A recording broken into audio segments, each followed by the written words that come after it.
అందరికీ good morning అండి. మన పాఠశాలకి ఈరోజు బడి బాటల కార్యక్రమంగా మొదటిగా మన స్కూల్ని ఎంచుకొని ఇచ్చేసినటువంటి మన గౌరవ ఎమ్మెల్యే గారికి స్వాగతం, సుస్వాగతం. అలాగే సారు కూడా, ఎమ్మెల్యే గారు కూడా టీచరే, దానికి మనకి ఇంకా గర్వకారణం. దానివల్ల సార్కి విద్యా వ్యవస్థ పట్ల అవగాహన ఉంటుంది కాబట్టి మన పాఠశాలల పట్ల సార్ ప్రత్యేక శ్రద్ధ పెడతారు కాబట్టి ఇంకా పాఠశాలలు బలోపేతమయ్యే అవకాశం ఉంది. బడిబాట ముఖ్య ఉద్దేశం అందరికీ తెలిసింది. ప్రతి సంవత్సరం మనం పిల్లల్ని చేర్చుకుంటూ ఉంటాం. ఈసారి వినూత్నంగా బడిబాటలో కొన్ని వినూత్న కార్యక్రమాలు చేర్చడం జరిగింది. అందులో భాగంగా మనకు సార్ వచ్చారు. సార్ ఇప్పుడే మనకి ఒక హామీ ఇచ్చారనమాట.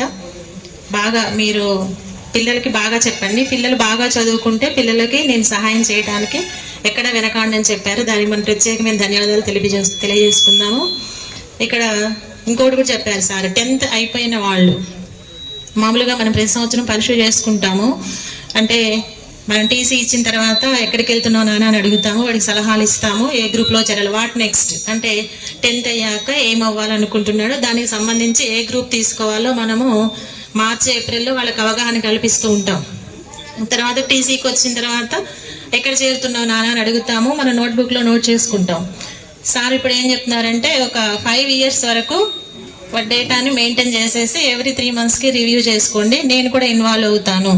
అంటే చదువుకోగలిగి పాఠశాలకి రాలేని పరిస్థితుల్లో ఉన్న పిల్లలు కానివ్వండి, ఇతర ఇంకేమైనా సామాజిక ఆర్థిక కారణాల వల్ల రాలేకపోయిన వాళ్ళు కానీ, ఆడపిల్లలు కానీ, ఎవరికైనా సరే సారు సరైన సహాయ సహకారాలు ఎల్లవేళలా అందిస్తాను. 5 సంవత్సరాలు ఉంటారు సార్ మనకి, తర్వాత 5 సంవత్సరాలు కూడా సారే మనకు వస్తారు. అప్పుడు మీరు మీ భవిష్యత్తు 10 years మీ చేతుల్లోనే ఉంటుంది. కాబట్టి మనకి మంచి అవకాశం నాన్న, ముఖ్యంగా అమ్మాయిలు. సారు ఇంత శ్రద్ధ చూపిస్తున్నారంటే అమ్మాయిలు ఎంతైనా అవకాశాన్ని అందిపుంచుకోవచ్చు. ఎందుకంటే అమ్మాయిల్ని పంపించాలంటే కొన్ని కారణాల చేత పంపించట్లేదు సార్. అవి ఏ కారణాలైనప్పటికీ కూడా తల్లిదండ్రుల భయాలు తల్లిదండ్రులకు ఉంటున్నాయి. ఇప్పుడు సార్ లాంటి వాళ్ళే ముందుకు వచ్చినప్పుడు తల్లిదండ్రులు కూడా ముందుకు వస్తారు. కాబట్టి మీ భవిష్యత్తు ఇంకా బాగుంటుంది. కాబట్టి మరి మీరేం చేయాలి? 10th వాళ్ళు ఉన్నారు కదా, ఇప్పుడు నెక్స్ట్ 10thకి వస్తున్నారు కదా, వచ్చారు కదా, ఏం చేస్తారు? చదవటమే కాదు, 10 GPA మొన్న మనకి గౌరవ ముఖ్యమంత్రి గారు 10 GPA వచ్చిన పిల్లలకి ఫ్రీ ఎడ్యుకేషన్ ఇవ్వమని చెప్పారు. అన్ని స్థాయిల్లో కూడా విన్నారా? మొన్న ముఖ్యమంత్రి గారి స్పీచ్ మనకి సార్ చెప్పారు. మన ముఖ్యమంత్రి గారు జిల్లా పరిషత్ స్కూల్లోనే చదివారు, మన ఎమ్మెల్యే గారు జిల్లా పరిషత్ స్కూల్లోనే చదివారు, మన ప్రధానమంత్రి గారు గవర్నమెంట్ స్కూల్లోనే చదివారు. కాబట్టి గవర్నమెంట్ స్కూల్లో చదివిన వాళ్ళు మంచి మంచి స్థాయిల్లోకి వెళ్తారని మనకు ముఖ్యమంత్రి గారు చెప్పారు. ఒకవేళ మీరు ముఖ్యమంత్రి గారి స్పీచ్ వినకపోతే మీకు డిజిటల్ టీవీలో ఇద్దాము, వినండి. అది ఇన్స్పిరేషన్ బాగుంది మనకి. మీరు ప్రైవేట్ స్కూల్ చూస్తున్నారు కదా, ఇంత గాలి వెలుతురు వచ్చే ప్రైవేట్ స్కూల్ ఉన్నాయా? అపార్ట్మెంట్లలో ఉంటున్నాయి. ప్లే గ్రౌండ్ ఉండదు, చిన్న చిన్న బెంచెస్ ఉంటాయి, గాలి వెలుతురు ఉండదు. మనకి పుష్కలమైన గాలి వెలుతురు ఉంటుంది.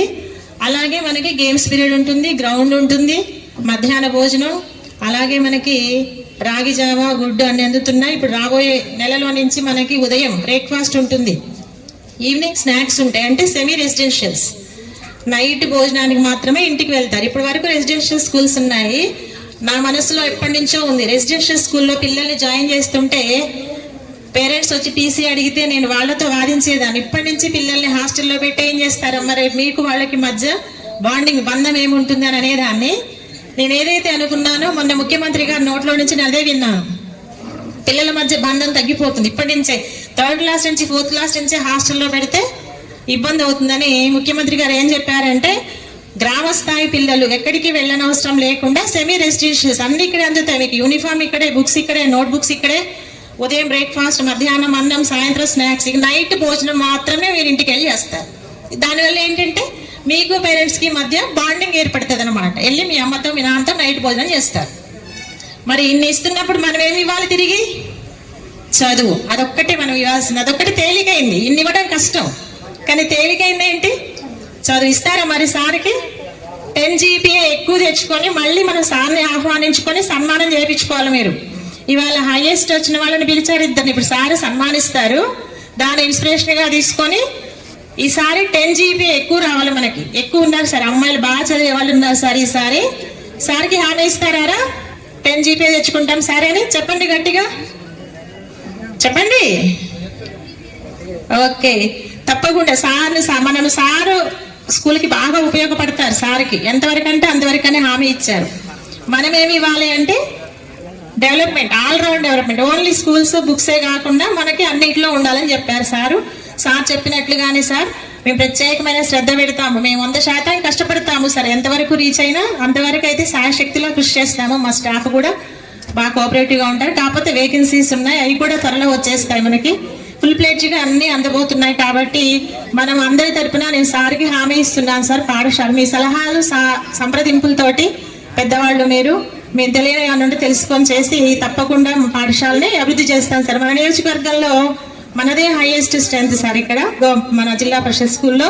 కాబట్టి మీ సహాయ సహకారాలతోనే మేము ముందుకు వెళ్ళగలం. కాబట్టి మాకు ఏ అవసరం వచ్చినా మీ దగ్గరికే వస్తాం సార్. మీకు మరొకసారి ధన్యవాదాలు తెలియజేస్తాం.